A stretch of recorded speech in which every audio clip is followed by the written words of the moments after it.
Right now, there's a conversation going on where we're talking about Nikola Jokic and saying, you know what?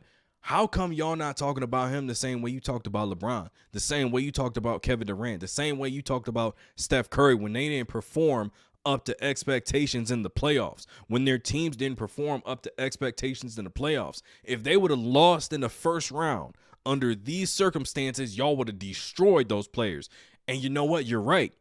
And then you got to look at the flip side where those people back then said, y'all shouldn't cover the game that way.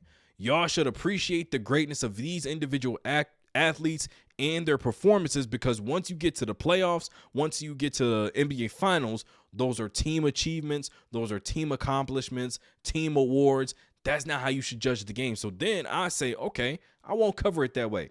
Let's go 50-50 on it.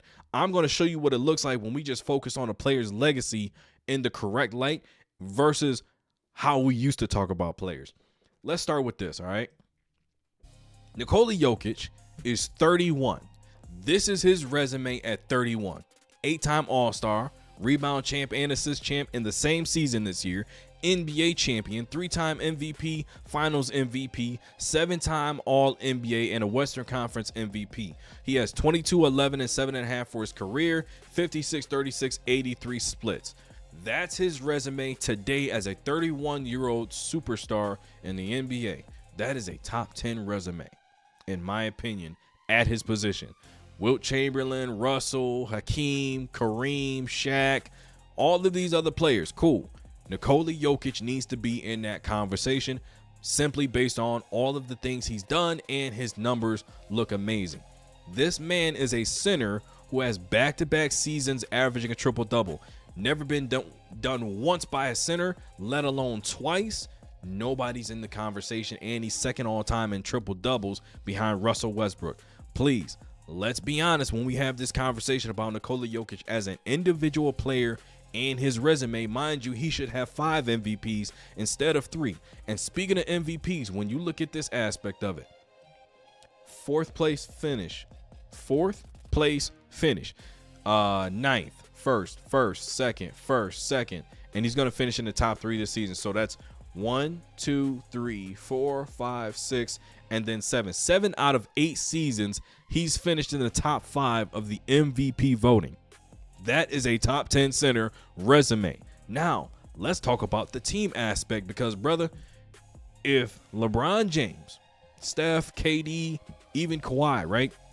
First round of the playoffs, and you look and you say, game 5 or game 4, right? Anthony Edwards leaves the first half, injury. His backcourt mate, DiVincenzo, leaves, injury. They don't play the second half, and they don't play the next 2 games. The expectations that LeBron, KD, Steph, all those guys would bring their teams back. First of all, forget bringing their teams back. The series would be tied 2-2 after they go down with injuries, and they would win the next 2 games and win the series 4-2, and we don't even have this conversation. So let's talk about this aspect with Nikola Jokic. 0 for 6 when going against teams in the playoffs who have won more than 50 games. During their 2023 title run, they played the Minnesota Timberwolves, the Phoenix Suns, the Lakers, and the Miami Heat. None of those teams won more than 45 games. Now look, you have a history of playing great playoff basketball. You have a history of dominating teams. None of those teams have more than 50 wins. That is just the optics of it, because guess what? LeBron James, KD, Steph, Kawhi, those type players, having that on their resume, it'll be a problem. Let's move on. Let's talk about the 2022-23 Denver Nuggets. NBA champions. I already told you who they beat. Mind you, they dominated these 4-1, 4-2, 4-0, 4-1, dominated, right? What happened next? Okay, 57-25. You're the number 2 seed. 4-1 to the Lakers, you beat them. Then you lose in 7 games to the Timberwolves. One of the greatest collapses in a Game 7 in NBA history, if not the greatest. I'm pretty sure it was. Okay, that's not looking good. The next season, Mike Malone starts off 47-32, and you fire him just before the playoffs. That's crazy. Then you beat the Clippers first round, 7 games. Then you lose in 7 games to the OKC Thunder. All right. I mean, you were leading that series, but that's okay. All right, cool. This year, 2-4, Minnesota, no Ant-Man, no DiVincenzo for the last 2.5 games. Their best player, respectfully, Jaden McDaniels. And you let him light you up for 30. Now, we also got to look at this. This is how you were performing in that series, okay? 24 points, 15 rebounds, 8 assists. Looks nice. You shot 8 of 20. Not efficient. 27-15.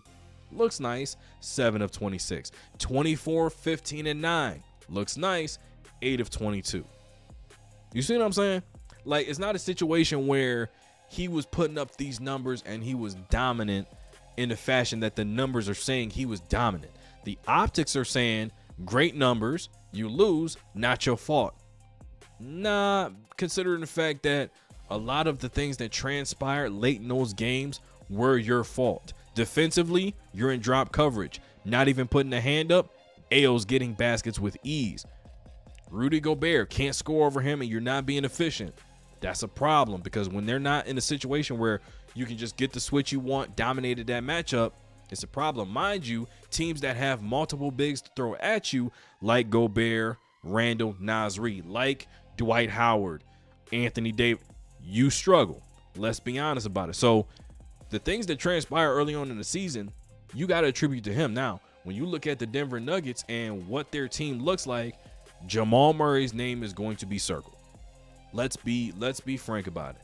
Jamal Murray's name is going to be circled because you're not giving up a center that averages a triple-double, quite frankly, a 28-point triple-double, and can shoot 56, 38, and 83. You're not trading him. He's not going anywhere. Your best ability is to trade. Your best option is to trade Jamal Murray and see what you can get for him. Who knows? But we got to start being honest when we have these conversations, to where we're not completely destroying a player's legacy, but we're also holding them accountable and acknowledging their greatness and saying, yeah, but you still got to do X, Y, and Z when the time comes. Give this video a like, subscribe to the channel. Let me know in the comments. Should we be destroying Nikola Jokic the same way people used to treat LeBron? I'm tired of being humble. I'm tired of letting people think they got a chance. This is my show.